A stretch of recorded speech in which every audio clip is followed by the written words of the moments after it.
তার প্রভাব এইটা কিন্তু ইম্পর্টেন্ট, মানে এখান থেকে বড় কোশ্চেন, এখান থেকে 8, এই চ্যাপ্টার থেকে 8 থেকে 10 নম্বরের কোশ্চেন থেকে বড় কোশ্চেন তো একটা আসবে, তার সঙ্গে সঙ্গে গ্রিন হাউসের প্রভাব আসতে পারে। বা ধরো বললো যে গ্রিন হাউস গ্যাস কাকে বলে, কয়েকটা গ্রিন হাউস গ্যাসের নাম করো, গ্রিন হাউস গ্যাসের ইফেক্ট। এই গ্রিন হাউস অম্লবৃষ্টির ওজোন গ্যাস, এখান থেকে একটা 2 কি 3 নম্বরের কোশ্চেন আসতে পারে। তো দেখো গ্রিন হাউসের প্রভাব মানে আমরা প্রথম জানবো যে গ্রিন হাউস গ্যাসটা কি। প্রথম আমরা জানবো যে গ্রিন হাউস কি, কোশ্চেন মার্ক। ওকে, দেখো গ্রিন হাউস হচ্ছে যে তাপীয় দূষণের সঙ্গে এটা সংযুক্ত। কেমন? ইউরোপের শীতপ্রধান অঞ্চলে অতি ঠান্ডায়, তোমরা এটা সে অনেক আগে থেকেই জানো যে গ্রিন হাউস গ্যাস কি, গ্লোবাল ওয়ার্মিং কি। তো ইউরোপের শীতপ্রধান অঞ্চলে অতি ঠান্ডায় সবুজ শাকসবজি ভালোভাবে হয় না। ওকে, তো তাদেরকে বাঁচিয়ে রাখার জন্য একটা অর্ধগোলক কাঁচের ঘর ব্যবহার করা হয়। মানে এই ধরনের একটা কাঁচের ঘর ইউজ করা হয়। এটা হচ্ছে কিসের? অর্ধগোলক কাঁচের বাড়ি। ওকে, যেখানে কি হচ্ছে ব্যবহার করা হয়, কাঁচ ভেদ করে সূর্যের দৃশ্যমান আলোকরশ্মি ও কম তরঙ্গ দৈর্ঘ্যযুক্ত ইউভি রে প্রবেশ করে। ঠিক আছে, পরে ওই প্রতিফলিত বিকৃত হয়ে আবার ফিরে যায়, কিন্তু তরঙ্গ দৈর্ঘ্য বেড়ে যাওয়ায় কাঁচ ভেদ করে বাইরে যেতে পারে না। মানে ব্যাপারটা কি?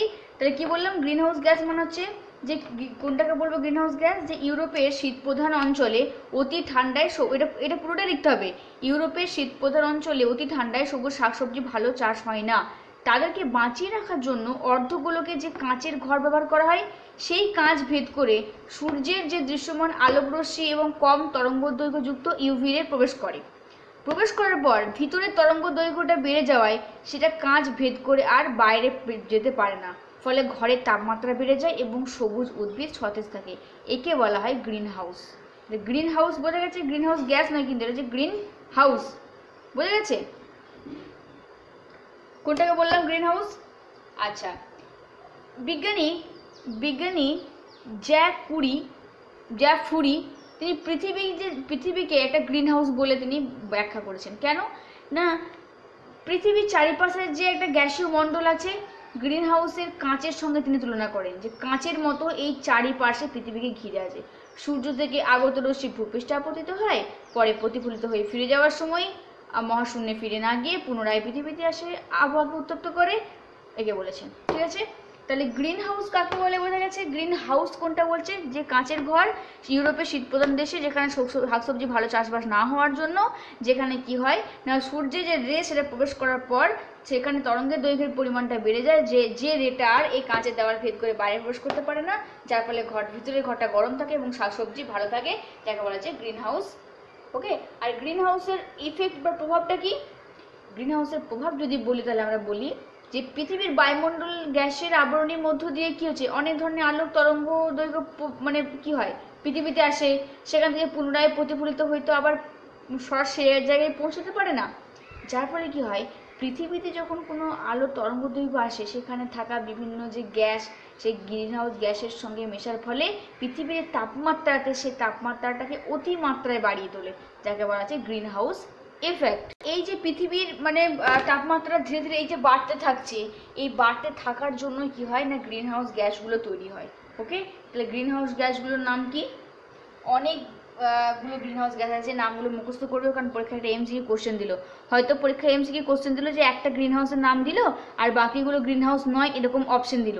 হ্যাঁ, দিয়ে হয়তো বললো যে এর মধ্যে কোনটি গ্রিন হাউস গ্যাস, বা 4টের মধ্যে 3টে গ্রিন হাউস গ্যাস দিল, একটা আলাদা দিল, দিয়ে হয়তো জিজ্ঞাসা করলো যে এর মধ্যে কোনটি গ্রিন হাউস গ্যাস নয়, তো সেগুলোকে শনাক্তকরণ করতে হবে। তো গ্রিন হাউস গ্যাসগুলো কোনটা? CO2, কার্বন ডাইঅক্সাইড, CH4 নাম জানো তোমরা, methane, N2O nitrous oxide, CFC chlorofluorocarbon, okay, এবং জলীয় বাষ্প। এছাড়াও কিছু গ্যাস আছে, যেমন হচ্ছে তোমার carbon monoxide, CO, NH3, ammonia, এগুলো হচ্ছে কি না মিথেন গ্যাস। ওকে, গ্রিন হাউস গ্যাস। তাহলে কয়েকটা গ্রিন হাউস গ্যাসের নাম কি কি, এগুলো মুখস্থ রাখবে। CO2 carbon dioxide, methane, nitrous oxide, chlorofluorocarbon, carbon monoxide এবং অ্যামোনিয়া। এই নামগুলো ঝেড়ে মুখস্থ রেখো, যেগুলো হচ্ছে গ্রিন হাউস গ্যাস, যেগুলো হচ্ছে কি তাপমাত্রাটা প্রচুর পরিমাণে বাড়িয়ে তোলে। এবারে দেখো এই যে গ্রিন হাউস গ্যাস উৎপন্ন হয়, তাদের প্রভাবগুলো কি কি? অর্থাৎ এই যে গ্রিন হাউস গ্যাসগুলো তৈরি হচ্ছে কার প্রভাবের ফলে? পৃথিবীর তাপমাত্রা বৃদ্ধির ফলে। পৃথিবীর তাপমাত্রা বৃদ্ধির কারণ কি কি না, এই যে পৃথিবী মানে সূর্য থেকে আসা যে অতিবেগুনি রশ্মি এবং যে তাপমাত্রা যেটা পৃথিবীতে আসে যে বেগে, সেই তরঙ্গ বেগে কিন্তু সেখানে আর মানে পুরোপুরি পৌঁছতে পারে না, যার ফলে পৃথিবী পৃষ্ঠ থেকে পৃথিবীকে উত্তপ্ত করে এবং সেখান থেকে যে ইউভি রে আসে, সেখান থেকে সেগুলো একসঙ্গে মিশ্রিত হয়ে বিভিন্ন যে গ্যাসের সৃষ্টি করে, সেগুলোকে বলা হচ্ছে যে গ্রিন হাউস গ্যাস। নামগুলো নোট করে লিখে নেবে, যে কয়েকটা গ্রিন হাউস গ্যাসের নাম, সেগুলো হচ্ছে গ্রিন হাউস গ্যাস। ওকে, নামগুলো লিখে নেবে। এইটা একটা বিশাল ইম্পর্টেন্ট কোশ্চেন আসে যে গ্রিন হাউসের প্রভাবগুলো কি কি বা গ্রিন হাউসের ফলাফলগুলি লেখো। তো গ্রিন হাউসের অনেকগুলো প্রভাব লক্ষ্য করা যায়। এক হচ্ছে গ্লোবাল ওয়ার্মিং বা যেটাকে বলা হচ্ছে উষ্ণতা বৃদ্ধি।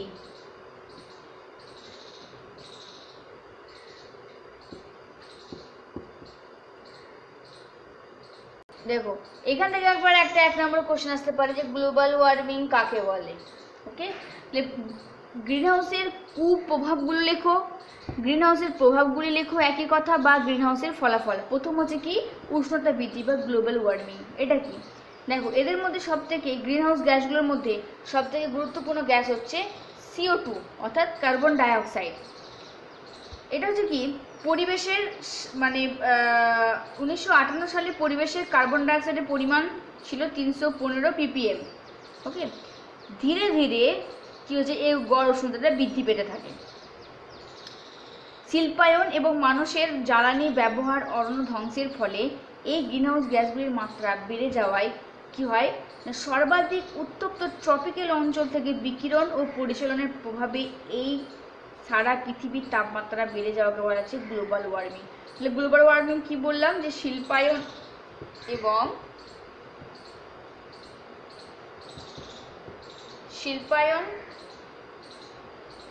ও কি বলছি, যে শিল্পায়ন এবং মানুষের জ্বালানি ব্যবহারের ফলে মানুষের জ্বালানির ব্যবহারের ফলে ও কি হচ্ছে অরণ্য ধ্বংসের ফলে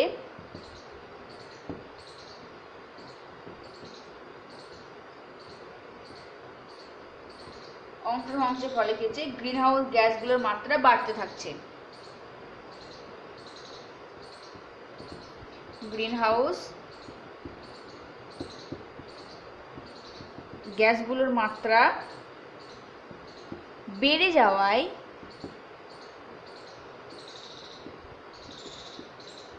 কি হচ্ছে না, একদম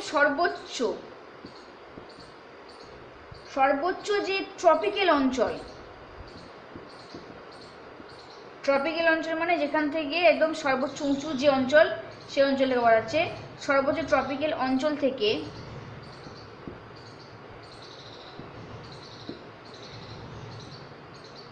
থেকে বিকিরণের প্রভাবে আলোক রশ্মি, তাই না, বিকিরণের প্রভাবে কি হয় না সারা পৃথিবীর তাপমাত্রা বেড়ে যায়। সারা পৃথিবীর তাপমাত্রা বেড়ে যাওয়া কি বলা হয় না গ্লোবাল ওয়ার্মিং। ওকে, তাহলে গ্লোবাল ওয়ার্মিং কাকে বলছে? শিল্পায়ন এবং মানুষের জ্বালানি ব্যবহারের ফলে অরণ্য ধ্বংসের ফলে গ্রিন হাউস যে গ্যাস, এই গ্যাসগুলোর মাত্রা বেড়ে যাওয়ায় সর্বোচ্চ ট্রপিক্যাল অঞ্চল থেকে অর্থাৎ এক কথায় সারা পৃথিবীর যে তাপমাত্রা বেড়ে যাওয়া, যেটাকে বলা হচ্ছে গ্লোবাল ওয়ার্মিং। ওকে, এবার এই গ্লোবাল ওয়ার্মিং এর ফলে আবার কি কুপ্রভাবগুলো পড়ে, বা আমরা কি বললাম যে গ্রিন হাউস গ্যাসের প্রভাবগুলো কি কি। গ্রিন হাউস গ্যাসের প্রভাবের মধ্যে প্রথম পয়েন্ট কি বললাম, যে উষ্ণতা বৃদ্ধি বা গ্লোবাল ওয়ার্মিং, তাই না, অর্থাৎ সারা পৃথিবীর উষ্ণতা কি হয় বেড়ে থাকে। এটা তাদের কুপ্রভাব বা খারাপ দিক। এই পয়েন্টগুলো কিন্তু পরীক্ষাতে লিখবে, তার সঙ্গে সঙ্গে তোমরা একটু পারলে একটু ব্যাখ্যা বা বর্ণনা দেবে, ঠিক আছে? গ্রিন হাউস গ্যাসের প্রথম প্রভাব, গ্রিন হাউস গ্যাসের যে কি বললাম, প্রভাব, তাই তো, প্রভাব বা কুপ্রভাব বা ফলাফল। এক বলেছি উষ্ণায়ন বা গ্লোবাল ওয়ার্মিং। 2 নম্বর কি ঘটে থাকে প্রভাব, গ্রিন হাউসের প্রভাব কি না সমুদ্রে জলতলের উচ্চতা বৃদ্ধি, সমুদ্রের জলতলের উচ্চতা বৃদ্ধি। এর পরীক্ষাতে যখন এই 10-12টা পয়েন্ট লিখবে গ্রিন হাউসের ফলাফল বা কুপ্রভাব, তখন এই পয়েন্টের আন্ডারে নিজেদের মতো করে নিজেরা গুছিয়ে নিজেদের মতো করে কথাগুলো লিখবে, বই থেকে মুখস্থ করে লিখতে আর কোনো মানে নেই। আচ্ছা, সমুদ্রের জলতলের উচ্চতা বৃদ্ধি এটা কি? দেখো, গ্রিন হাউসের ফলে ভূপৃষ্ঠের তাপমাত্রা বৃদ্ধি থাকছে। ভূপৃষ্ঠের তাপমাত্রা যত বাড়তে থাকবে তত মেরু অঞ্চলের বরফ বেশি মাত্রায় গলবে, আর মেরু অঞ্চলে বরফ গললে কী হবে, সমুদ্রে সেই জল মিশলে জলের উচ্চতাটা বাড়বে। ওকে, আচ্ছা, মানে বিজ্ঞানীরা আশঙ্কা করেছেন যে পরিবেশ দূষণ যেভাবে বাড়ছে আর গাছপালা কাটার ফলে কার্বন ডাইঅক্সাইডের পরিমাণ ততটাই বাড়ছে, ঠিক আছে? তো মানে আগামী কয়েক বছর পর কী হবে, এমন অবস্থা হবে যে প্রায় 2 মেরুর বরফ গলে একদম সমুদ্রের জলতলের উচ্চতা প্রচণ্ড পরিমাণে বাড়বে। আর সবথেকে ক্ষতিগ্রস্ত হবে বাংলাদেশ, সুন্দরবন অঞ্চল, নেদারল্যান্ড, এই সমস্ত অঞ্চলগুলো জলতলে যাওয়ার সম্ভাবনা আছে। অর্থাৎ সমুদ্রে জলতলের বৃদ্ধি ঘটে থাকে কার ফলে? পরিবেশের অতিরিক্ত টেম্পারেচার বৃদ্ধির ফলে, গ্লোবাল ওয়ার্মিংয়ের ফলে। সমুদ্রে 2 অঞ্চলে যে মেরু, সেই মেরু বরফ গলার ফলে জলতলের উচ্চতা বৃদ্ধি পায়। কার প্রভাব এটা? গ্রিন হাউস গ্যাসের প্রভাব। আচ্ছা, 3 নম্বর পয়েন্ট হিসেবে আমরা কি বলবো, যে জলচক্রের পরিবর্তন ঘটে। জলচক্রের পরিবর্তন ঘটে। একটা কাজ করবে, এই গ্রিন হাউস গ্যাসের প্রভাবগুলো বা গ্রিন হাউস গ্যাসের কুফল বা কুপ্রভাব বা ফলাফল লিখে এই পয়েন্টগুলো সুন্দর করে গুছিয়ে খাতাতে নোট করে রাখবে। ওকে, জলচক্রের পরিবর্তন। দেখো, গ্রিন হাউসের প্রভাবে মেইন পয়েন্ট সবসময় আমরা রাখবো তাপমাত্রা বৃদ্ধি। তাপমাত্রা বৃদ্ধির ফলে সমুদ্র, বায়ুমণ্ডল, ভূপৃষ্ঠের মধ্যে একটা যে একটা চক্রাকার যে পরিবর্তন ঘটে থাকে, অর্থাৎ জলচক্র, তার একটা বিশাল পরিবর্তন ঘটবে। অর্থাৎ তাপমাত্রা অধিক বৃদ্ধির ফলে কী হবে, যেমন ধরো আমরা জানি জলীয় বাষ্প মানে বাষ্পীভূত হবে। জল বাষ্পীভূত হলে কী হবে, একদম মানে জলের অভাব দেখা যাবে, মৃত্তিকা শুকনো হয়ে হবে, ফলে গ্রীষ্মকালে গরমের ফলে অধিক পরিমাণে বৃষ্টিপাত হবে, আর যার ফলে বন্যা, আবার কখনো কখনো অধিক খরা সৃষ্টি হবে। তাহলে জলচক্রে যেটা সিস্টেম, সেই সিস্টেমের ব্যাঘাত বা পরিবর্তন ঘটে থাকে কার ফলে না গ্রিন হাউস গ্যাসের ফলে। আর যে কি স্বাস্থ্যের উপরে প্রভাব।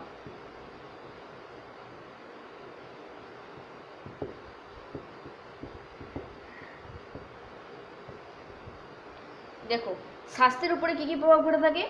গ্রিন হাউসের ফলে তাপমাত্রা বৃদ্ধি পাবে, যে দিন রাত তাপমাত্রার মধ্যে তেমন কোনো মানে প্রভেদ থাকবে না। অতিরিক্ত তাপমাত্রা অর্থাৎ দিনেও যে টেম্পারেচার থাকবে, রাত্রেও সেই একই রকমের টেম্পারেচার যদি থাকে, তাহলে মানুষের স্বাস্থ্যের উপর একটা বিশাল ক্ষতিকর প্রভাব দেখা যাবে। অর্থাৎ ম্যালেরিয়া, ডেঙ্গু ইত্যাদি প্রভাব বাড়বে। মানুষের অ্যালার্জি, হাঁপানি এবং মেন্টাল যে ধরে রাখার ক্ষমতা, সেগুলো সব কিছু নষ্ট। অর্থাৎ মানুষের শরীরের উপর একটা বিশাল পরিমাণে ইফেক্ট পড়বে এবং বিভিন্ন ধরনের রোগেরও প্রাদুর্ভাব ঘটে থাকবে। আর কি বাস্তুতন্ত্রের উপরে প্রভাব। বাস্তুতন্ত্রের উপর এই পয়েন্টগুলো লেখার সময় পয়েন্টের আন্ডারে যেগুলো কথা সেগুলো নিজেদের মতো করে লিখবে।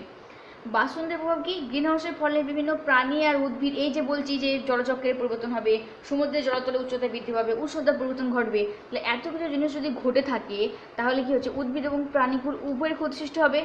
অর্থাৎ তখন মানে বিভিন্ন প্রজাতির প্রাণী এবং উদ্ভিদ তারা বিভিন্ন উষ্ণতায় অতিরিক্ত তাপমাত্রায় বেঁচে থাকতে পারবে না, যার ফলে তারা ধ্বংস হওয়ার সঙ্গে সঙ্গে কী হবে, পৃথিবীর যে জীব বৈচিত্র্য বায়োডাইভার্সিটি সেটা হ্রাস পাবে এবং ইকোসিস্টেমের মধ্য দিয়ে যেটা পৃথিবী মানে চলছে সেটা পুরোপুরি বিঘ্ন হয়ে উঠবে।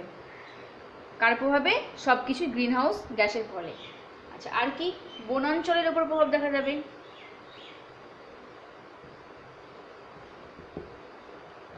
বনাঞ্চলের উপর প্রভাব। আচ্ছা, বনাঞ্চলের উপর কী কী প্রভাব দেখা যাবে, মানে গ্রিন হাউসের ফলে পুরনো দিনে যে সমস্ত বন সেগুলো ধ্বংস হবে, কারণ অতিরিক্ত টেম্পারেচার যদি হয় তাহলে সেগুলো কী হবে, দাবানলের ফলে, ঘন অঞ্চলগুলো দাবানলের ফলে শেষ হয়ে যাবে।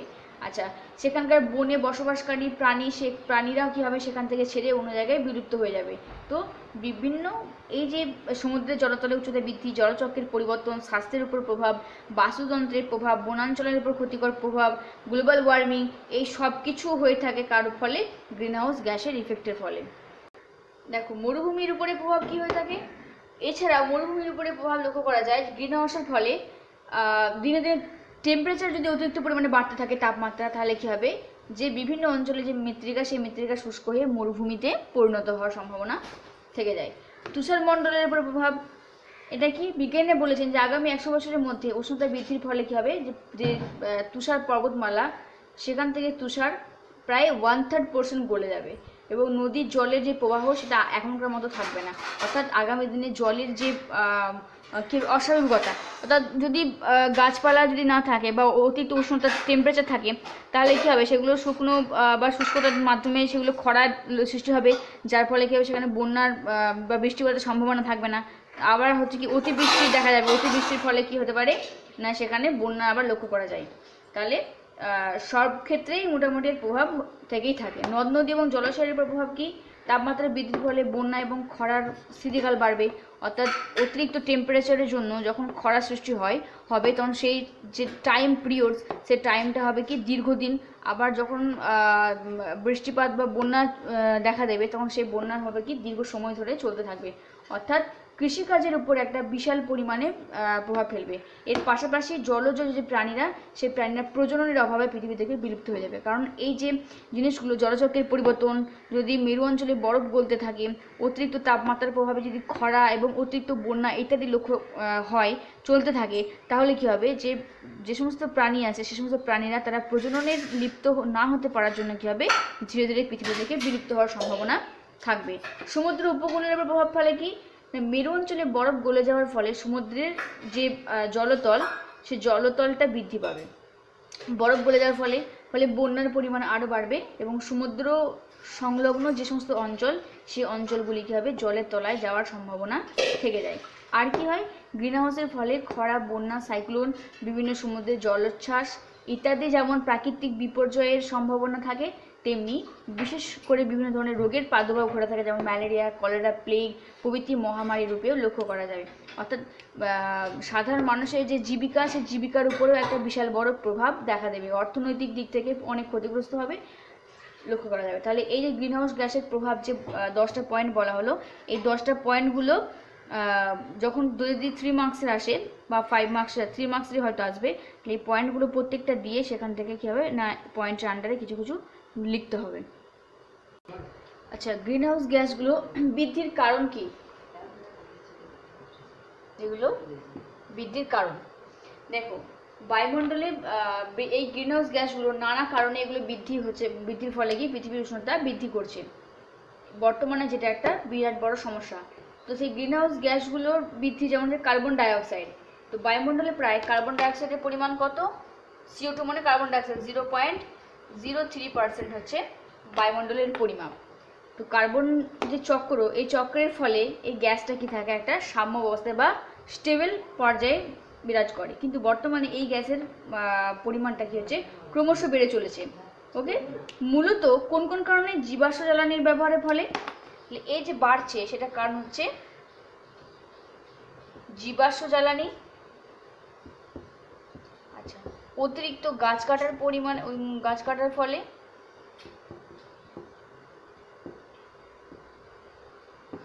অতিরিক্ত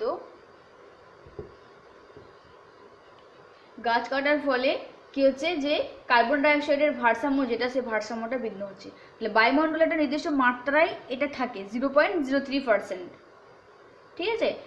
এবং এটা পরিবেশের কার্বন যে চক্র, অর্থাৎ বায়ু কার্বন পরিবেশে এবং পরিবেশ থেকে আবার কার্বন বায়ুতে যে ফিরে যাওয়া যে চক্রের মাধ্যমে এটা সাম্য অবস্থায় থাকে। কিন্তু জীবাশ্ম জ্বালানি, তারপর অতিরিক্ত ব্যবহার, অতিরিক্ত গাছ কাটার ফলে কার্বন ডাইঅক্সাইড পরিমাণটা যে ভারসাম্য সেটা নষ্ট হচ্ছে এবং এর মাত্রাটা হচ্ছে কি দিনে দিন বৃদ্ধি পাচ্ছে, ঠিক আছে। অর্থাৎ সেখানকার দেখা যাচ্ছে যে কলকাতা, দিল্লি, মুম্বাই এই ইত্যাদি অঞ্চলে বনকে নিধন করার ফলে প্রায় কার্বন ডাইঅক্সাইডের পরিমাণটা বৃদ্ধি পেয়ে 4 ডিগ্রি থেকে 6 গিয়ে পৌঁছেছে, মানে অনেকটাই পরিমাণে বৃদ্ধি করেছে। তাহলে গ্রিন হাউস গ্যাসগুলোর যে বৃদ্ধি, গ্রিন হাউস গ্যাসগুলো আমরা কী বললাম, carbon dioxide, methane, nitrous oxide, chlorofluorocarbon, সেগুলো যে গ্রিন হাউস গ্যাস, তার মধ্যে একটা বললাম কার্বন ডাইঅক্সাইড, যেটা জীবাশ্ম জ্বালানি এবং অতিরিক্ত গাছ কাটার প্রভাবে এর পরিমাণটা ধীরে ধীরে বৃদ্ধি প্রাপ্ত হয়েছে। তাহলে মিথেন, মিথেন যাকে আমরা কি বলি CH4, মিথেন। মিথেন হচ্ছে একটা প্রাকৃতিক উপায়ে উৎপন্ন একটা গ্যাস, অর্থাৎ এটা যে কি প্রাকৃতিক ও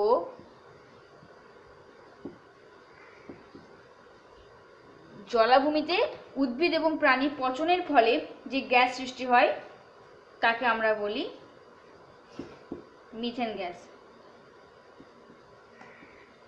কৃষিক্ষেত্রে উদ্ভিদের কি হচ্ছে পচনের ফলে তৈরি হয়।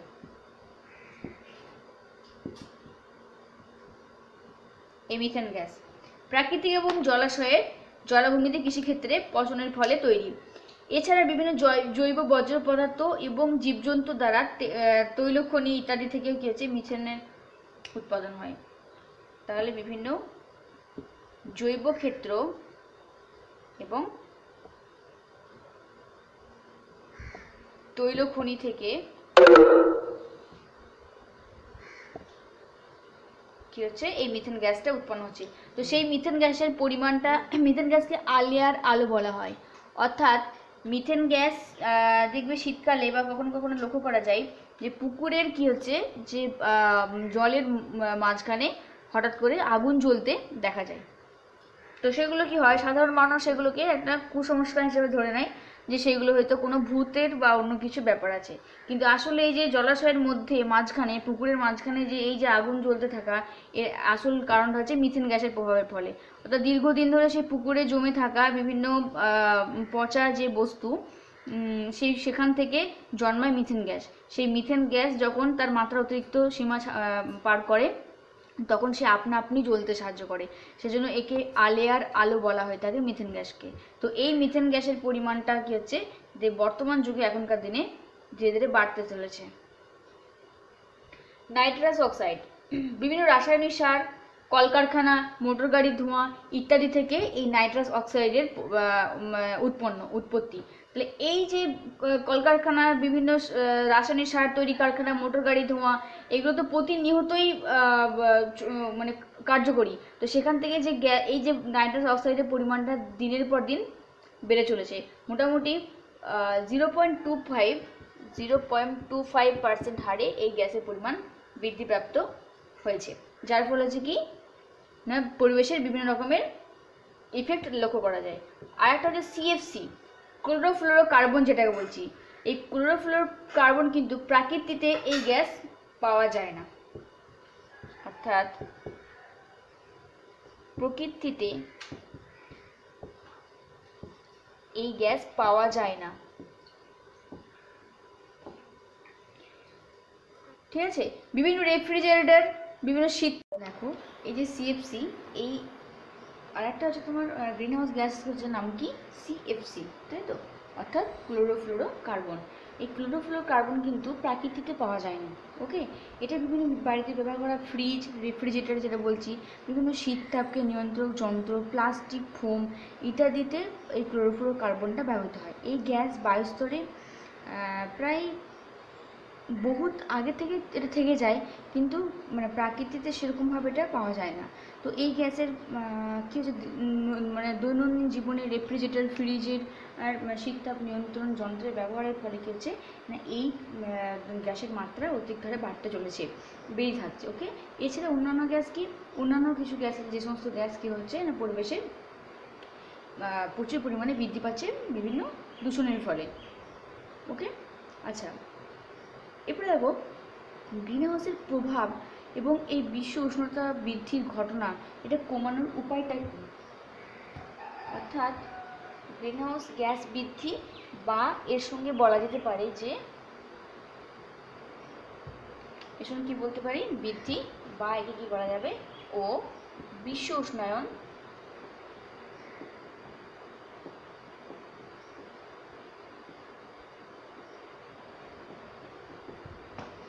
ওকে, বিশ্ব উষ্ণায়ন কমানোর উপায়। ঠিক আছে, কীভাবে কমানো সম্ভব হতে পারে? দেখো, এক হতে পারে যে এই যে অতি নিয়ত মানে ক্রমবর্ধমান তাপমাত্রার বৃদ্ধি, যেটাকে গ্রিন হাউস প্রভাব বলছি, সেটাকে কমিয়ে ফেলা তো একটা মানে সঙ্গে সঙ্গে কমিয়ে ফেলার জন্য কিন্তু কোনো পার্টিকুলার এখন অবধি কোনো কিছু আবিষ্কার হয়নি। হ্যাঁ, যে ওটা সঙ্গে সঙ্গে মানে কমিয়ে দেওয়া হবে, ওকে, সেরকম কোনো পদ্ধতি আবিষ্কার হয়নি। কিন্তু মানুষের কাজকে যদি নিয়ন্ত্রণ করা যায়, হ্যাঁ, তাহলে কী হবে, সেটাকে বা মানুষ যদি সচেতন থাকে তাহলে কী হবে, অনেকটা কমানো যেতে পারে। জীবাশ্ম তাহলে কী কী উপায়ে কমানো যেতে পারে? এক হচ্ছে জীবাশ্ম জ্বালানি ব্যবহার তথা কয়লা, পেট্রোল, খনিজ তেল প্রভৃতি অনেকটা মানে এদের যে বৃদ্ধি, যদি আমরা জীবাশ্ম জ্বালানি ব্যবহার করি তাহলে কী হবে, এই কয়লা, পেট্রোল প্রভৃতি ব্যবহার কমালে কার্বন ডাইঅক্সাইড বৃদ্ধি অনেকটা নিয়ন্ত্রিত হবে, তাই না? তাহলে জীবাশ্ম যে জ্বালানি, সেই জ্বালানির ব্যবহার কমালে কী হবে, CO2 কম উৎপন্ন হবে, অর্থাৎ CO2 বৃদ্ধির মাত্রাটা কমবে। তাহলে গ্রিনহাউস যে বিশ্ব উষ্ণায়ন বা গ্রিনহাউস বৃদ্ধির যে প্রভাব, সেটা কী হবে, কম লক্ষ্য করা যাবে, ওকে, কমানো যাবে। আর কি হতে পারে, বিভিন্ন প্রকার অপ্রচলিত শক্তি যেমন সৌরশক্তি, বায়ুশক্তি, জোয়ার ভাটা শক্তি প্রভৃতি ব্যবহার এড়ালে গ্রিনহাউসের প্রভাব কিছুটা নিয়ন্ত্রণ করা যায়। ইচ্ছে মতো বনভূমি ধ্বংস বন্ধ করতে হবে, অর্থাৎ নিজের ইচ্ছে মতো কী হবে, পয়েন্টগুলো লিখে নিও তোমরা, নিজের স্বইচ্ছায় কী হবে না, বনভূমি ধ্বংস করা যাবে না, অর্থাৎ বৃক্ষের মৃত্যুর পর কী হবে, সেখানে আর একটা নতুন চারা গাছ লাগাতে হবে। বৃক্ষরোপণ করাটা খুবই দরকার, যেটা কী হয়, কার্বন ডাইঅক্সাইড এবং অক্সিজেনের ভারসাম্যটা রক্ষা থাকে। ফ্লুরোকার্বন অর্থাৎ CFCর উৎপাদন এবং ব্যবহার আইনতভাবে বন্ধ করা দরকার। এবং গ্রিনহাউসের কুফল সম্পর্কে মানুষকে সচেতনতা বৃদ্ধি করতে হবে যে গ্রিনহাউসের কুফলগুলো কী কী, ওকে। এছাড়া এজেন্ডা 21 সবাই মেনে চলে সেই বিষয়ে নজর রাখতে হবে। এজেন্ডা 21 মানে যে বিধি আইন, যে নিষিদ্ধ আইন, সেই আইন অনুযায়ী কী করতে হবে, মেনে চললে এই গ্রিনহাউস গ্যাসকে বৃদ্ধির যে গ্রিনহাউস গ্যাস যে বৃদ্ধির যে পরিমাণ, সেটা কমানো যাবে, অর্থাৎ বিশ্ব উষ্ণায়নকে সহজে এটা কমানো যেতে পারে। দেখো, অম্লবৃষ্টি বা অ্যাসিড বৃষ্টি। অ্যাসিড বৃষ্টি কাকে বলে না, অম্লবৃষ্টির কথার অর্থ হচ্ছে অম্ল মিশ্রিত বৃষ্টি, অ্যাসিড মিশ্রিত বৃষ্টি, তাকে বলা হচ্ছে অম্লবৃষ্টি, ওকে। অর্থাৎ তুষার, শিশির এবং বৃষ্টির জলের সঙ্গে বাতাসে ভাসমান যে সালফিউরিক অ্যাসিড এবং নাইট্রিক অ্যাসিড, অর্থাৎ বাতাস H2SO4 HNO3, অর্থাৎ শিশির, বৃষ্টিপাতের সঙ্গে যদি এই সমস্ত অ্যাসিড মিশে থাকে বা HCl হাইড্রোজেন ক্লোরাইড, তাহলে কী হবে, সেই সমস্ত প্রভৃতি রাসায়নিক পদার্থ পৃথিবীর বুকে পাতিত হওয়ার ঘটনাকে বলা হচ্ছে অম্লবৃষ্টি। তাহলে অম্লবৃষ্টি কাকে বললাম, যে অম্লবৃষ্টি কী বললাম, যে বিভিন্ন তুষার, বৃষ্টির সঙ্গে মিশে থাকা বাতাসে ভাসমান sulphuric acid, HNO3, nitric acid, hydrogen chloride, এগুলো যদি ওই প্রভৃতি রাসায়নিক পদার্থগুলো যদি বৃষ্টির সঙ্গে মিশে যখন পৃথিবীতে ঝরে পড়ে, তখন তাকে বলা হচ্ছে অম্লবৃষ্টি, ওকে। এই অম্লবৃষ্টি প্রায় 60 থেকে 70% হচ্ছে তোমার H2SO4 থাকে অম্লবৃষ্টিতে, আর 40% থাকে HNO3 এবং 3% থাকে HCl অম্লবৃষ্টির মধ্যে, ওকে। অম্লবৃষ্টির যে pH, এর যে pH বাফার, তার মান হচ্ছে কত, 5.65 বা তার কম, ওকে। আচ্ছা, এই অম্লবৃষ্টির রাসায়নিক বিক্রিয়া এগুলো পড়ার দরকার নেই, হ্যাঁ, রাসায়নিক বিক্রিয়া, অম্লবৃষ্টির রাসায়নিক বিক্রিয়াটা পড়ার দরকার নেই। যদি করতে চাও তাহলে করে দিচ্ছি। দেখো, হাইড্রোক্সি র্যাডিকেল দ্বারা সালফার ডাইঅক্সাইডের গ্যাসীয় দশা জারিত হয়, অর্থাৎ কি হয়, বায়ুর সালফার ডাইঅক্সাইড এবং OH কি মিশ্রিত হয়ে কি তৈরি হয়, HOSO4। এই HOSO4 অক্সিজেনের সঙ্গে বিক্রিয়া করে উৎপন্ন করে HO2 প্লাস SO3, ওকে। জলের উপস্থিতিতে এই SO3 সালফিউরিক অ্যাসিডে দ্রুত পরিণত হয়, সেই সালফিউরিক অ্যাসিড থেকে নাইট্রিক অ্যাসিড ইত্যাদি তৈরি হয়। এটা করার দরকার নেই, ওকে। অম্লবৃষ্টি কাকে বলে শুধু সেটা মনে রাখবে, সংজ্ঞা 1 নম্বরে দিলে দিতে পারে, দেওয়ার সম্ভাবনা নেই। তাহলে অম্লবৃষ্টির প্রভাবগুলো কী কী সেটা হয়তো আসতে পারে। দেখো, তাহলে অম্লবৃষ্টির প্রভাব বা ফলাফল কী, এগুলো তোমাদের তো ক্লাস 10-এ পড়েছো, সেই একই কথা, হ্যাঁ, ক্লাস 10-এ যেগুলো পড়েছো সেইগুলোই আবার একই, এগুলো একবার পড়বে, তাহলে রিডিং পড়বে, তাহলে এবারকে নিয়ে পড়ে থাকার দরকার নেই। তাহলে আমরা বলতে পারি যে মৃত্তিকার উপর ক্ষতি সাধন করে। মৃত্তিকার উপর প্রভাব অবশ্যই, তাই না? কারণ ধরো এই যে ক্ষতিকারক acid, sulphur dioxide, HNO3, nitric oxide, hydrogen chloride, HCl, এই সমস্ত ক্ষতিকারক যদি বিষাক্ত পদার্থগুলো বৃষ্টির সঙ্গে মাটিতে ঝরে পড়ে, তাহলে মাটির যে পিএইচ একটা নির্দিষ্ট লেভেলে থাকে, সেটা কি করবে, সেটা এটা তার পরিবর্তন ঘটবে। অর্থাৎ সেখানে থাকা অণুজীবরা এই মাটির পিএইচের পরিবর্তনটাকে সহ্য করতে পারবে না। সহ্য করতে না পারার জন্য কি হবে না, সেখানকার যে অণুজীব তারা মৃত্যু হয়ে থাকে, যার ফলে মাটির উপকারী যে জীব তারা ধ্বংসপ্রাপ্ত হয় এবং অ্যাসিডের প্রভাবে অণুজীবের যে উৎসেচক ক্রিয়া সেটা নষ্ট হয়ে যায়। অর্থাৎ মাটির যে অম্লতা সেটা এতটাই বাড়িয়ে তোলে যে ফসলের পক্ষে অযোগ্য হয়ে ওঠে। মৃত্তিকার উপর একটা বিশাল প্রভাব ফেলছে। অরণ্য এবং গাছপালার উপরে কি প্রভাব দেখা যায়? অরণ্য ও গাছপালার উপর প্রভাব, তাই না? দেখো, অরণ্য বা গাছপালার উপর কি এই অ্যাসিড বৃষ্টি মাটির পাশাপাশি গাছ এবং বনে এবং গাছপালার ক্ষতি সাধন করে। কীভাবে? খাদ্য, ধরো যে অ্যাসিড বৃষ্টির রূপে মাটিতে পড়ছে সেগুলো তো গাছের পাতায় পড়ছে, তাহলে গাছের পাতাগুলো তো নষ্ট করে দেয়। আচ্ছা, অ্যাসিড বৃষ্টির খাদ্য শস্যগুলোর উপর যখন পড়ছে তখন সেটা চুন আকারে পড়ে, হ্যাঁ, তো সেইগুলো চুন আকারে পড়ার ফলে কী হবে, গাছের পাতাগুলো একদম পুরো নষ্টপ্রাপ্ত হয়ে যায়। শস্য ক্ষেত্রে লাইমস্টোন প্রয়োগ করে মাটির উর্বরতা বৃদ্ধি করা হয় এবং পিএইচের মাত্রা স্থায়ী করা হয়। পরবর্তীকালে কী হয়, এই অ্যাসিড বৃষ্টির হাত থেকে রক্ষা করার জন্য জমিতে লাইমস্টোন যে চুন সেটা ব্যবহার করা হয় মাটির উর্বরতাকে বৃদ্ধি করার জন্য। ওকে, মানে ক্ষার ব্যবহার করা হয়। দেখবে একটা ধরো একটা তেঁতুল গাছ আছে, ঠিক আছে, তেঁতুল গাছের গোড়াতে কোনো গাছ জন্মায় না, জানো, দেখেছো? ভালো করে লক্ষ্য করে দেখবে, একটা বড় তেঁতুল গাছের তলায় অন্য কোনো গাছ জন্মায় না, বা জন্মালেও সেটা বৃদ্ধিপ্রাপ্ত হবে না, কিছুদিন পর মারা যাবে। কারণটা কি? তেঁতুলে আছে টার্টারিক অ্যাসিড। আচ্ছা, তাহলে তেঁতুলের পাতা খেয়ে দেখেছো, স্বাদের টক? তেঁতুলের পাতাতেও আছে প্রচুর পরিমাণে টার্টারিক অ্যাসিড।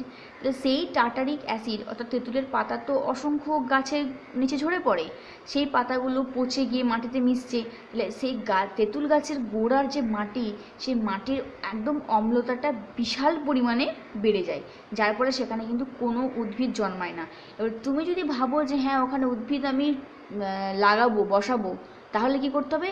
কিছু চুন প্রয়োগ করতে হবে। চুন হচ্ছে কি? ক্ষার। তাহলে এই অ্যাসিডের উপর তুমি যখন চুন প্রয়োগ করবে তখন অ্যাসিড আর ক্ষারের বিক্রিয়ায় কী হবে, যে অম্লত্ব সেটা, মানে অ্যাসিডের উপর চুন প্রয়োগ করলে অ্যাসিডের যে প্রভাবটা সেটা কেটে যাবে, নষ্ট হয়ে যায়, যার ফলে কী হবে, তখন তুমি যদি সেখানে কোনো গাছ বসাও তাহলে কিন্তু সেই গাছটা হবে। ওকে, আচ্ছা, মানব স্বাস্থ্যের উপরে প্রভাব।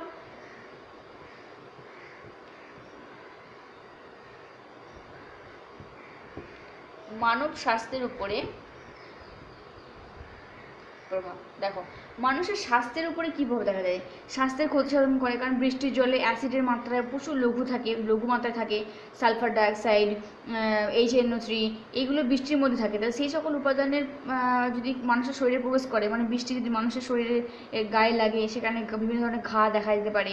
সেই জল যদি মানুষ পান করে ফেলে, তাহলে কি মানুষের ফুসফুসজনিত রোগ দেখা যায়, ব্রঙ্কাইটিস ইত্যাদি রোগও লক্ষ্য করা দেখা যায়। আর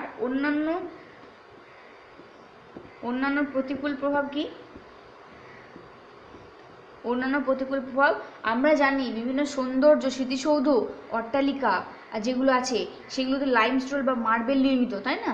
তো সেখানে যাদের মধ্যে ক্যালসিয়াম কার্বনেটের মাত্রা বেশি, তো এই যে অ্যাসিড বৃষ্টি সেখানে যদি লাগে তাহলে কী হবে, তার সঙ্গে বিক্রিয়া করে ক্যালসিয়াম যে কার্বনেট তার সঙ্গে বিক্রিয়া করে কি তৈরি করে, জিপসাম উৎপন্ন করে। ওকে, CSO4 উৎপন্ন করে জিপসাম, যেটা হচ্ছে তোমার ওই দেওয়ালটাকে ক্ষয় করে ফেলে। অর্থাৎ CaCO3 এটা হচ্ছে তোমার কি, তাজমহল বা স্মৃতিসৌধের যে দেওয়াল সেটা তৈরি হয়, তার সঙ্গে বৃষ্টির জলে মিশে থাকা সালফার ডাইঅক্সাইড যদি বিক্রিয়া করে তাহলে কী উৎপন্ন করবে? CaSO4। এটা উভমুখী বিক্রিয়া, CaSO4 plus H2O plus CO2। এই CaSO4 কে বলা হয় জিপসাম, জিপসামের সংকেত হচ্ছে CaSO4, যে কী করবে, ওই স্মৃতিসৌধ বা ওয়ালটাকে পুরো নষ্ট করে ফেলে। তাহলে অম্ল বৃষ্টির প্রভাবে ক্লাস 10-এ পড়েছ মৃত্তিকার প্রভাব, অরণ্য গাছপালা, মানব স্বাস্থ্যের উপর এবং অন্যান্য যে তাজমহল স্মৃতিসৌধ তার উপরেও বিরাট একটা প্রভাব ফেলে থাকে।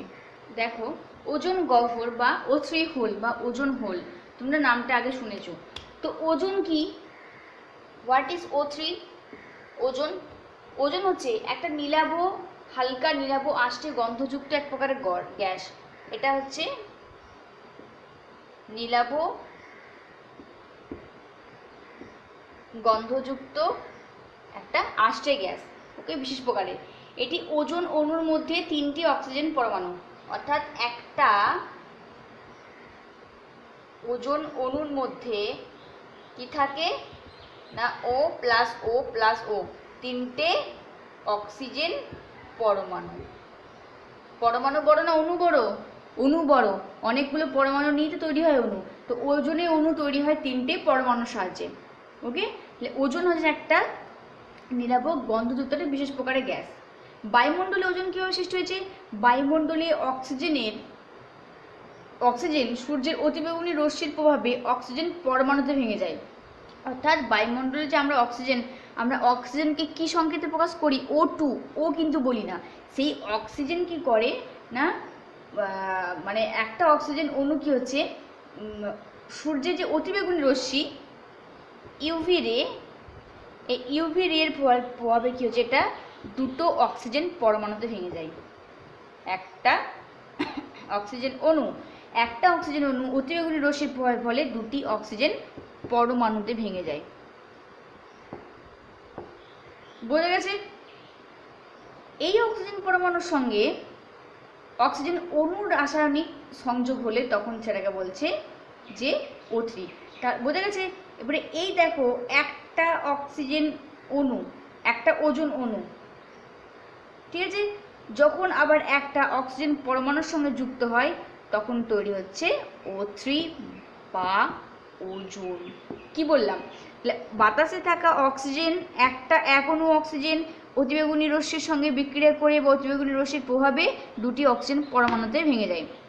এই অক্সিজেন পরমাণুগুলো, একটা অক্সিজেন পরমাণু যখন অক্সিজেন অণুর সঙ্গে যুক্ত হয়ে তৈরি করে O3 বা ওজোন গ্যাস। বোঝা গেছে? এরপরে দেখো ওজোন ছিদ্র কাকে বলে?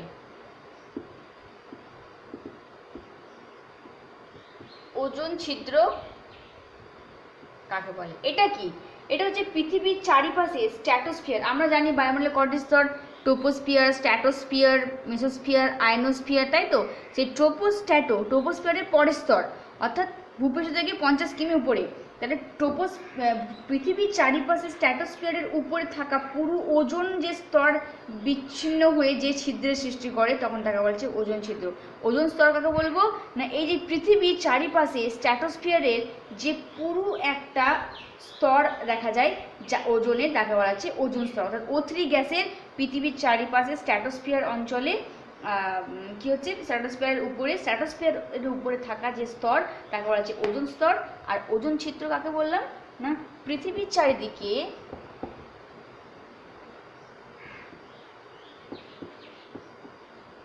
লেখো, পৃথিবীর চারিদিকে স্ট্র্যাটোস্ফিয়ারে থাকা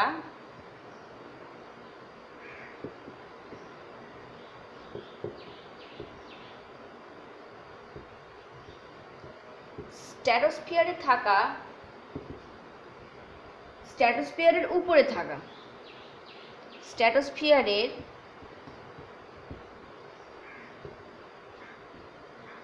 থাকা পুরো ওজোন ছিদ্র বিচ্ছিন্ন হয়ে পুরো ওজোন স্তর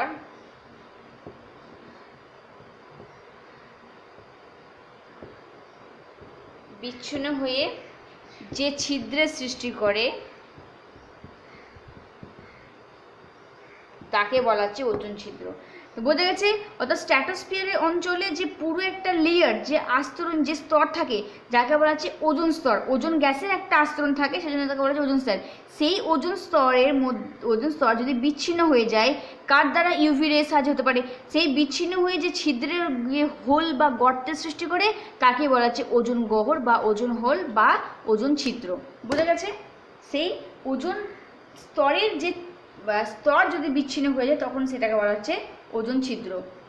দেখো ওজোন স্তরে কিছু বিক্রিয়া লক্ষ্য করা যায় কি কি, একটু আগেই বললাম যে বাতাসে থাকা অক্সিজেন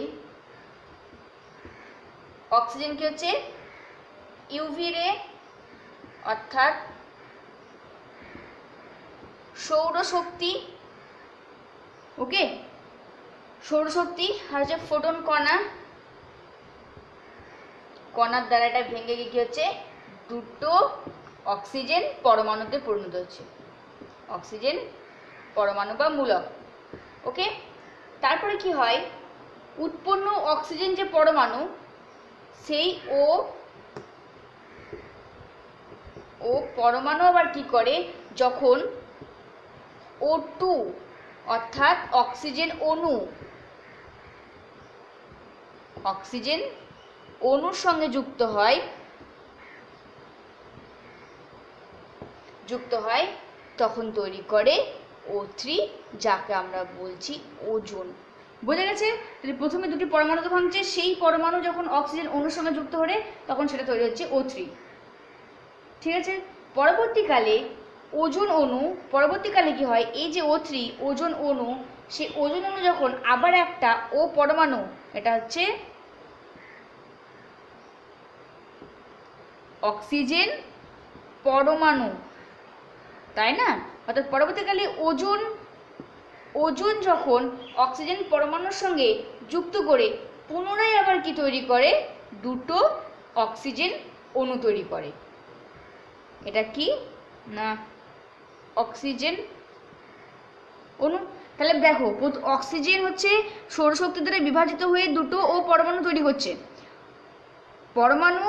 অক্সিজেন পরমাণু অণুর সঙ্গে বিক্রিয়া করে ওজোন উৎপন্ন হচ্ছে, সেই ওজোন গ্যাস আবার অক্সিজেন পরমাণুর সঙ্গে বিক্রিয়া করে দুই অণু অক্সিজেন উৎপন্ন হয়। ওকে, বোঝা গেছে? আবার এই ওজোন হচ্ছে, এই যে ওজোন O3, ওজোনের সংকেত O3, এই ওজোন আবার ইউভি রের সাহায্যে বিভাজিত হয়ে কি তৈরি হয়, অক্সিজেন অণু এবং অক্সিজেন পরমাণু। ক্লিয়ার? দেখো এই যে ওজোন ছিদ্রের কথা বলছি, এই ওজোন ছিদ্রের ধারণা কি করে এসেছিল না, পৃথিবীর চারিদিকে মোটামুটি 22 স্তরকে বলা হয় ট্রোপোস্ফিয়ার, তাই না? দেখো ওজোন স্তরের ধারণা কি করে আসে, আমরা কি জানি যে এটা ধরো ভূমি, ওকে, তাহলে এই ভূপৃষ্ঠ থেকে এটা হচ্ছে ভূপৃষ্ঠ, ঠিক আছে? ভূপৃষ্ঠ থেকে প্রথম যে স্তর পড়ে সেটা হচ্ছে কি ট্রোপোস্ফিয়ার, তোমরা জানো।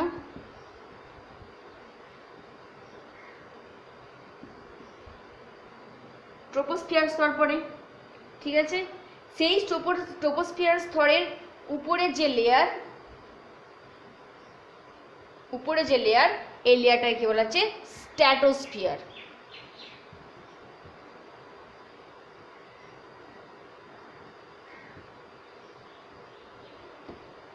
ওকে, তারপরের স্তরটা কি স্ট্র্যাটোস্ফিয়ার।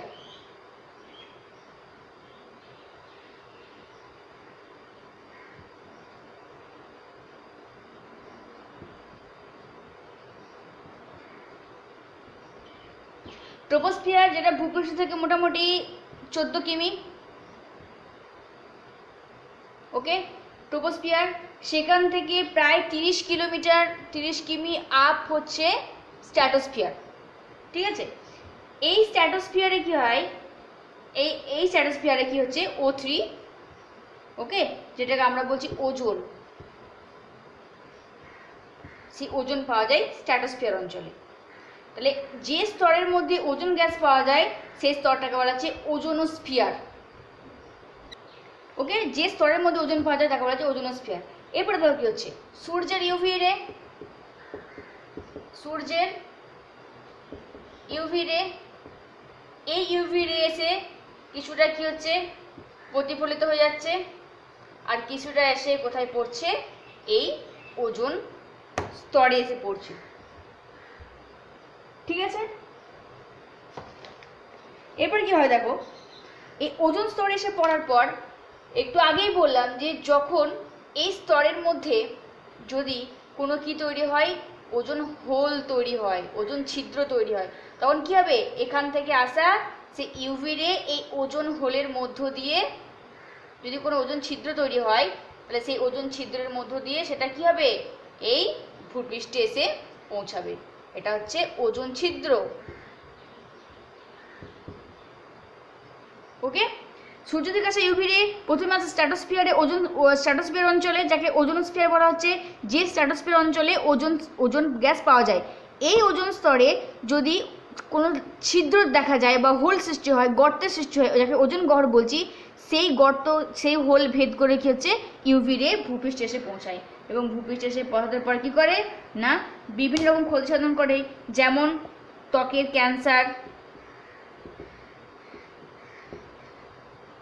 ক্যান্সার, আর কি হতে পারে, জেনেটিক চেঞ্জ, জেনেটিক পরিবর্তন ইত্যাদি দেখা হয়। বোঝা গেছে তাহলে ওজোন স্তরের ছিদ্র কী করা হচ্ছে, ক্লিয়ার। ভূপৃষ্ঠ থেকে ট্রোপোস্ফিয়ার, তারপরে 30 কিমি উপরে স্ট্র্যাটোস্ফিয়ার, যেখানে ওজোন গ্যাস বর্তমান, যে স্তরটাকে বলা হয় ওজোনোস্ফিয়ার, ওজোন লেয়ার, এটা ওজোন লেয়ারের মধ্যে ওজোন স্তর বর্তমান থাকে, ওজোন লেয়ারের মধ্যে ওজোন গ্যাস বর্তমান থাকে। সূর্য থেকে আসা অতিবেগুনি রশ্মি যখন সেই ওজোন স্তরে এসে পৌঁছাচ্ছে, তখন সেই স্তরের মধ্যে যদি কোনো গর্ত বা হোল থাকে, তাহলে সেই গর্ত ভেদ করে বা হোল বা ওজোন ছিদ্র ভেদ করে সেই ইউভি রে যদি ভূপৃষ্ঠে এসে পৃথিবী মণ্ডলে পৌঁছায়, ভূপৃষ্ঠে এসে, তা সেখানে থাকা কী হতে পারে, নানা রকমের মারাত্মক ক্ষতিসাধন উদ্ভিদ এবং প্রাণীগুলোর মধ্যে সৃষ্টি হতে পারে, ত্বকের ক্যান্সার, জেনেটিক পরিবর্তন, মিউটেশন ইত্যাদি। ওকে, এই ওজোন গহ্বর সৃষ্টির কারণগুলো কি কি, ইম্পর্টেন্ট একটা কোয়েশ্চেন। ওজোন গহ্বর সৃষ্টির কারণের মধ্যে পড়ে কি, রেফ্রিজারেটর, ওষুধ তৈরিতে, বিভিন্ন পলিমার শিল্পে, প্রচুর পরিমাণে শিল্পে যে সিএফসি উৎপন্ন হচ্ছে, সেই সিএফসি হচ্ছে বায়ুতে কি হচ্ছে, এরা উদ্বায়ী, বাতাসে নির্গমনের পথ করে দিলে এরা ট্রোপোস্ফিয়ার থেকে স্ট্র্যাটোস্ফিয়ারে পৌঁছে যায়। তাহলে ওজোন গহ্বর সৃষ্টির কারণ প্রধান হচ্ছে সিএফসি, রেফ্রিজারেটর, ওষুধ থেকে তৈরি সিএফসি, যে ট্রোপোস্ফিয়ার থেকে স্ট্র্যাটোস্ফিয়ার অঞ্চলে পৌঁছে যায় এবং সেখানে ওজোন স্তরকে ধ্বংস করে এই সিএফসি। ওকে, আচ্ছা, আর কি হতে পারে না, এই সিএফসি বিভিন্ন রকমের আবার ওজোন স্তরকে ধ্বংস করে এবং গ্যাস উৎপন্ন হয় সেখান থেকে, যেগুলো যে মানুষের ক্ষতিকারক, যেমন ট্রাইক্লোরোফ্লুরোমিথেন, ডাইক্লোরোফ্লুরোমিথেন ইত্যাদি তৈরি হয়। আর হচ্ছে কি, দ্রুতগামী জাহাজ যখন স্ট্র্যাটোস্ফিয়ারের মধ্য দিয়ে যাওয়া আসা করে, তখন প্রচুর পরিমাণে NO এবং NO2 নির্গত হয়। দেখো আর কি কি ওজোন গহ্বর সৃষ্টির কারণ, দ্রুতগামী উড়োজাহাজ যখন স্ট্র্যাটোস্ফিয়ারের মধ্য দিয়ে যায়, তখন প্রচুর পরিমাণে NO এবং NO2 নির্গত হয়। এইগুলো হচ্ছে ওজোন স্তর সৃষ্টির জন্য, ওজোন ছিদ্র সৃষ্টির জন্য হচ্ছে তোমার দায়ী। ঠিক আছে, ওজোন ছিদ্র। আর শুষ্ক ধোলাই বা পরিষ্কার করার জন্য যে তরল হিসেবে কী ব্যবহার করা হয়, কার্বন টেট্রাক্লোরাইড, এটা ওজোন স্তর ক্ষয়ে অংশগ্রহণ নেয়। আর কি, ইথাইল ক্লোরোফর্ম, এই ইথাইল ক্লোরোফর্মও হচ্ছে এক ধরনের দ্রাবক যা ওজোন স্তর বিনাশের জন্য দায়ী। দেখো এছাড়া কি হচ্ছে, ওজোন স্তর বিনষ্টকারী রাসায়নিক পদার্থকে বলা হয় ওডিএস। ওডিএস এর ফুল ফর্ম হচ্ছে ওজোন ডিপ্লিটিং সাবস্টেন্স। এই যেমন ক্লোরিন, নাইট্রোজেন অক্সাইড, সিএফসি, যেগুলো হচ্ছে কি ওজোন গহ্বর সৃষ্টি করে। এছাড়া মানুষের তৈরি কিছু গ্যাস, যেমন কি কি না, নাইট্রাস অক্সাইড, কার্বন টেট্রাক্লোরাইড, আচ্ছা মিথাইল ক্লোরাইড, মিথাইল ব্রোমাইড, যেগুলো হচ্ছে তোমার কি ওজোন স্তর, ওজোন গ্যাসের যে স্তর, সেই স্তরকে বিনষ্ট করে ফেলে। ঠিক আছে, তাহলে এইগুলো করে রাখবে। ওকে, তাহলে আমাদের আর বাকি থাকলো হচ্ছে কোনটা, ওজোন ছিদ্রের আমরা কারণ করলাম, এরপরে ওজোন ছিদ্রের যে ফলাফল, নিয়ন্ত্রণ, এটুকু বাকি থাকছে, আর ডিফরেস্টেশন, অর্থাৎ আর পরের দিনকে তাহলে আমাদের মোটামুটি সিলেবাসটা কমপ্লিট। ওকে, যা করানো হয়েছে ভালো করে পড়ে নিয়ে নোট করে নেবে।